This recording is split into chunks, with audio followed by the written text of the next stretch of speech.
ఈరోజు నోరూరు నుంచి గోంగూర కర్రీ అసలు తింటుంటే కమ్మగా ఉంటుంది. మీరు కూడా రండి.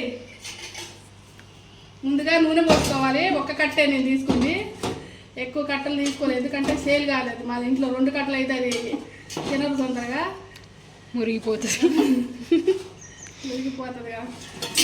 ఒక కట్టే అనమాట. గోంగూరకి ఎక్కువ నేను నూనె పట్టుద్ది. ఇక ముందుగా నూనె పోసుకున్న తర్వాత మెంతిపిండి మంచి టేస్ట్ ఇస్తుంది. మెంతిపిండి వేసుకుంటే స్మెల్ ఇస్తుంది, మంచి స్మెల్, టేస్ట్ బాగుంటుంది. మెంతి స్మెల్. దాంట్లోకి పసుపు,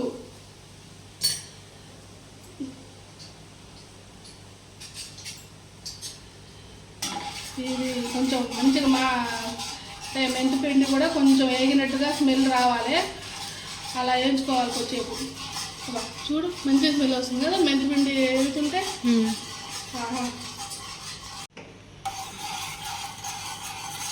మంచి స్మెల్ వస్తుంది. ఇలా పసుపు మెంతిపిండి వేగిన తర్వాత ఇప్పుడు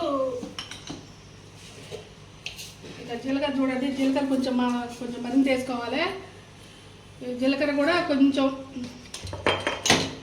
ఇలా చేతులతో ఇలానే వేసుకోవడం వల్ల మంచి స్మెల్ ఇస్తుంది అనమాట. జీలకర్ర అబ్బా చేతులు స్మెల్ మంచిగా వస్తుంది. తర్వాత ఎల్లిపాయలు వేసుకోవాలి. ఈ ఎల్లిపాయలు నూనెలో మెంతిపిండి నూనె పసుపు ఉండడం వల్ల మంచిగా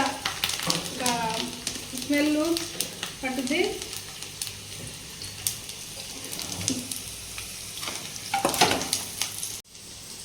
చూడండి ఇప్పుడు ఎల్లిపాయలు మగ్గుతున్నాయి కదా, ఒక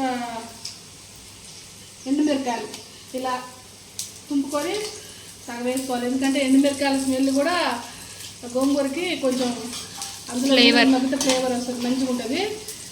ఇలా వేసుకోండి. ఇవన్నీ మగ్గాలి మంచిగా.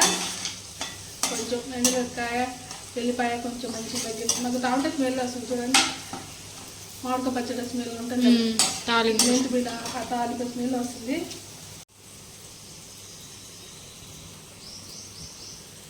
చూడండి ఇప్పుడు పచ్చిమిరకాయలు కూడా వేస్తున్నా. పచ్చిమిరకాయలు కూడా పడతాయి.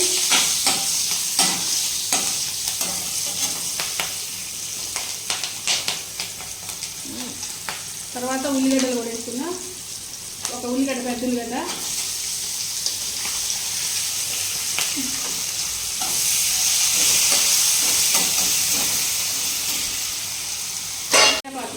ఏ కూరలైనా కరివేపాకు నేను వేయాల్సిందే, అలా ఆకుకూరైనా ఆనవాయితీ. మటన్ అయినా కూడా వేస్తుంది. ఎప్పుడు తింటాం మరి మన కరివేపాకు అది వాడకపోతే అసలే ఎవరు పెట్టిన సైజు సైజు బట్టి కొంచెం కరివేపాకు వేయడం. ఉప్పు ఉల్లిపాయ పట్టడానికి ఉప్పు మంచిగా ఎర్రగా మగ్గాలి. ఇందులో ఇంగువ పొడి ఉంటే వేసుకోవచ్చండి. నా కాడైతే ఇంగువ పొడి లేదు, నేను వేసుకోవట్లేదు. కొంచెం ఇంగువ పొడి కూడా వేసుకోవడం వల్ల మంచిగా డైజెషన్ మంచిగా ఉంటుంది. ఉల్లిపాయలు మంచిగా మగ్గినాయి. ఉల్లిపాయలు, కరివేపాకు, పచ్చిమిరకాయలు, ఎండుమిరకాయలు అన్నీ మగ్గినాయి. ఇప్పుడు మనం గోంగూర వేసుకోవాలి. ఒక కట్టే గోంగూర.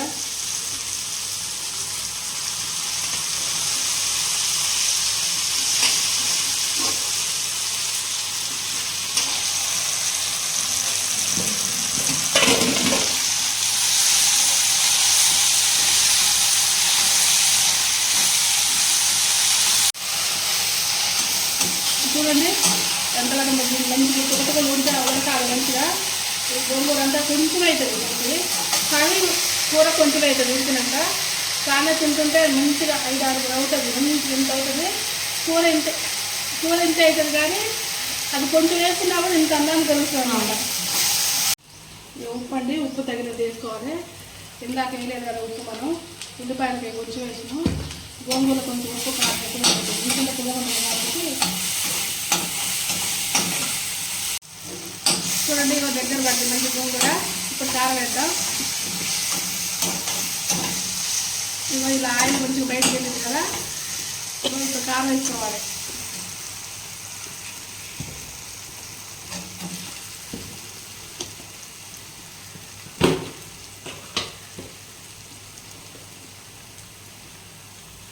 కారం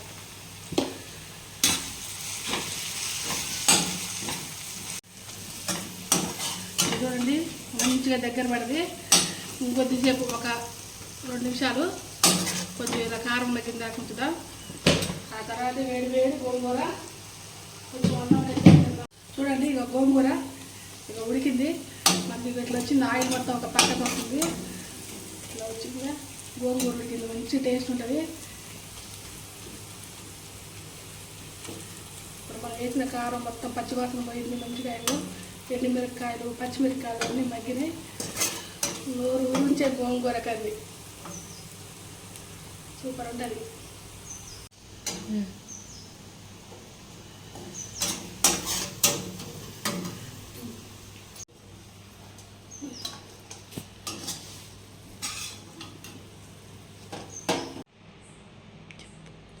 చూడండి వేడి వేడి నోరు ఊరించే గోంగూర కర్రీ ఎంత టేస్ట్గా ఉంటుందంటే మంచిగా ఉంటుందండి. ఇది తింటే ఎల్లిపాయ తగ్గుతుంది, ఎల్లిపాయ పచ్చిమిరపకాయలు కమ్మగా ఉంటుంది. బాగుంది. చూడండి అన్నం పెట్టుకొని వేడి వేడి గోంగూర. ఇక గోంగూర చేసే వరకు ప్రాణం ఆగదండి, ఇది తినాల్సిందే ఒక ముద్ద.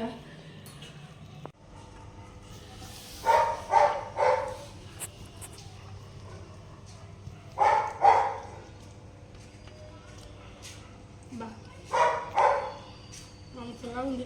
కెమెరామ్యాన్ కూడా ఒక ముద్ద పెడతా. కెమెరామ్యాన్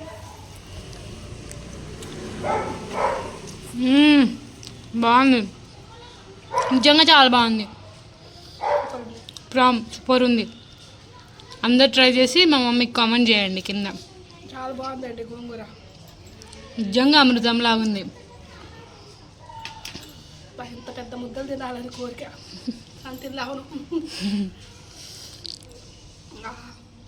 చాలా బాగుంది మమ్మీ, నిజంగా బాగుంది. కెమెరామ్యాన్ పెడితే నిజంగా మనం అబద్ధాలు చెప్పం, వాళ్ళకి తెలుసు. చాలా టేస్ట్. ప్లీజ్ అండి అందరూ లైక్ చేయాలి, షేర్ చేయాలి, కామెంట్ చేయాలి ప్లీజ్.